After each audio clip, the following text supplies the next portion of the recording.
Welcome back. You're watching Commodity Champions, and we will now shift focus to edible oil prices. The Department of Food and Public Distribution has advised the Solvent Extractor Association of India to inform its members to ensure that there is reduction in edible oil prices and to pass on the benefits to consumers. While prices of edible oils have witnessed a sharp decline in past 6 months, the Indian prices have not declined as much, at least not on the MRP. To discuss this, we have with us Mr. Atul Chaturvedi, Executive Chairman of Shree Renuka Sugars, and now joining us is Sudhakar Desai. He's CEO and Director at Emami Agrotech. Mr. Chaturvedi, I'll start with you first. And this is something that we were talking earlier as well, that while the spot prices are trading below MSP for mustard, the international prices have declined so much. The MRP clearly hasn't shown that or reflected that. No, you're absolutely right. In fact, let me put the record straight. In fact, it's actually wrong to compare the wholesale prices with the packed goods prices.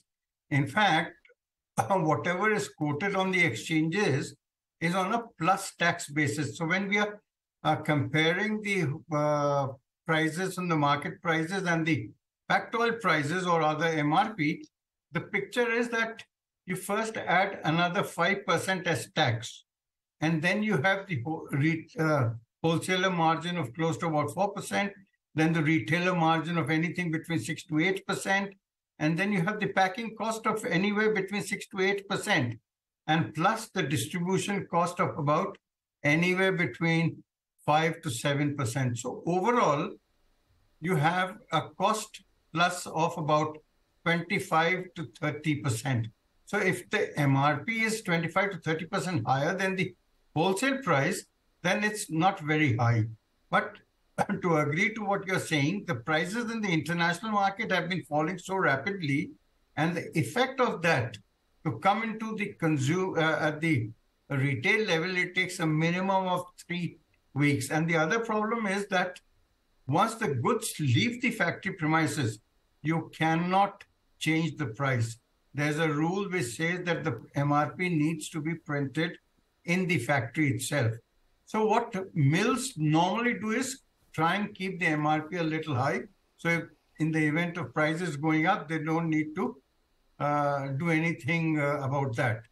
But having said that, we are aware of the problem. And in fact, let me correct that the Food Ministry has not advised SEA, but SEA on its own has actually advised the members to bring the price down as far as the MRP is concerned. So we anticipate at some stage the government will start looking at these things. So before that, to anticipate that, we've already advised our members that you should correct the MRP in line with the fall in market price. And I'm sure our members would definitely take action suitably. All right, fair point that. So just to put it in context, when you look at the last 1 year, we've seen as of now at current rates as well, sunflower oil price is down by 53%, crude soy is down 45%, crude soy oil also is down by nearly 31%. And this question is to you, Mr. Desai. We've seen prices decline quite sharply, and the demand for Indian markets has started to come back in March. Jan and Feb weren't so great as well. And the mustard, the crop is looking good. We've seen prices there decline as well. With the kind of decline that we've seen in prices across and with the kind of import duty that we're looking at, what is your sense on what is the step forward?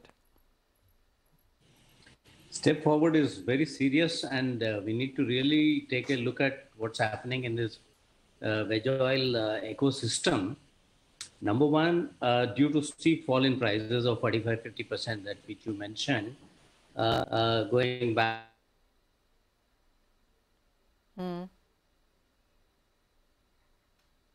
All right, we'll try and connect with Mr. Desai yet again. But Mr. Chaturvedi, the same question to you. I understand that you and the association have been trying to talk to the government to ensure that the duties are increased, because that is impacting adversely to the stakeholders, especially farmers now. Well, absolutely. In fact, this is the time when our mustard is getting marketed, and mustard prices now are selling much below MSP. Almost something like 15 to 20% below MSP. And this is going to demoralize our oilseed farmers. And we've been pressurizing our oilseed farmers that you need to keep increasing, because whether we like it or not, our import dependence is almost something like 65%. And this year, they have actually responded big time. And in fact, our mustard crop this year has probably been one of the highest ever. So if the prices held below MSP, they are bound to feel disappointed and maybe demoralized. So it's important at this time of the year, when mustard is getting harvested and actually being marketed, we need to protect our oilseed farmer if we have to see them diverting their lands towards oilseed, which is the need of the hour. So we hope the government sees the situation and takes suitable corrective action ASAP. Oh, well, absolutely. Mr. Desai is back with us. And Mr. Desai, you were telling us on what steps need to be taken in this direction. What's your sense? Yes. I think very clearly the mustard seed prices going below the MSP, like 5450 is the price of MSP, and market is operating at 4800. So I think, see, on one side we are producing more and more. Mustard is a fantastic crop. Now is the time to solve a couple of issues. Number one is today the refined oil is actually coming up in a big way. You are talking about the availability. Today the port stocks are about 900,000 tons, out of which palm oil is 300K, 187K, which is 60% is refined palm oil. So I think that is adding a lot of pressure in the prices, wherein we have seen a shift of focus from consumer to farmer basically right now. So our recommendation as IVPA has been to restrict or increase the differential between CPO and crude oil to 15% right now as against current differential. This will help mustard farmers.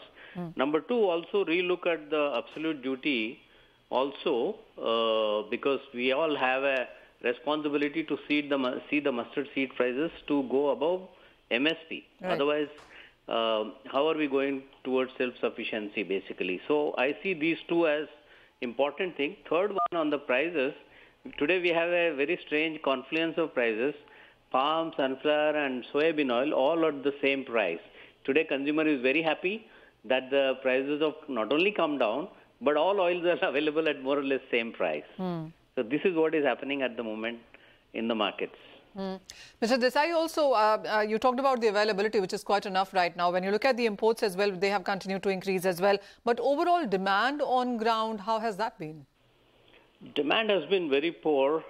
Actually, I would say that it has come down at least 10 to 15% drop in demand, which is typical around these months of April, May. But consequently, I must also point out, imports on average Jan, Feb, March has been about 12.6 lakh tons. And in April, May, June, we are expecting only 9.5, 9.7 million tons because mustard will complement the availability. So today port stocks about 9.3 lakh tons and expected imports of on average about 9 lakh tons. Availability is not an issue. I think the pipeline is very, very dry due to the risk of the markets. I see most of the dealers, India, operating on just in hand-to-mouth situation. So prices have gone down enough. I think once we see the uptick from here, from 975 stability, I expect demand to be a little bit more robust in the month of May. Okay. Well, this is a question to both of you as industry heads. And Mr. Desai, I'll start with you on this one. There isn't enough availability, as you said, of edible oil right now. We've seen prices decline quite sharply. If you were given a viewpoint of the next 3 months, what is your sense on what range the prices could move in, one? And the second, what government policy would you want to come in right now? The taxes part you both have discussed already, but with the kind of weather that we are envisaging from here on, what is it that you would want to take in account? Yeah, I think the outlook of prices will remain subdued. Okay. I'll tell you why. Because palm oil today, $975 in the forward markets, like July, August, already we are seeing $100 inverse. That means forward is available at about $100 cheaper price. Okay. Having said that, nearby palm stocks are very, very tight in Malaysia and Indonesia. Okay. And it's now a question of soybean oil prices, which are very rarely at the same price as palm oil. Soybean oil will have a higher chances of going up. And I think sun oil has attracted a lot of demand by being at the same price as sun oil, yes. Which is typically $400 higher normally. I think it has attracted a lot of demand. So in order of stability, I would expect first soybean oil to correct itself a little bit. Okay. Sun oil to follow. Okay. Palm will have to stay put and stable because in case it needs the world market, especially Indian market, it has to be slightly, at least $50-60 cheaper than from these soybean current oil. levels. All right. So a quick one to you as well, Mr. Chaturvedi. What's your sense on prices? Further decline from here? Now, I would by and large agree with what Sudhakar is saying, but the bias for the markets to fall from this level is relatively less. Okay. In fact, we would probably feel that the worst as far as the price is concerned is probably behind us. But palm is a little too high price. It has to fall further because the differential with soft oils is absolutely not there. It can't be selling above soft oils. So it has to come down. Yeah. All right. So that's a view on the prices and, of course, the expectations from the government in sense of measures going forward. Thank you so much, Mr. Chaturvedi and Desai, for following us. With that, it's a wrap on this edition of Commodity Champions. Thank you for watching.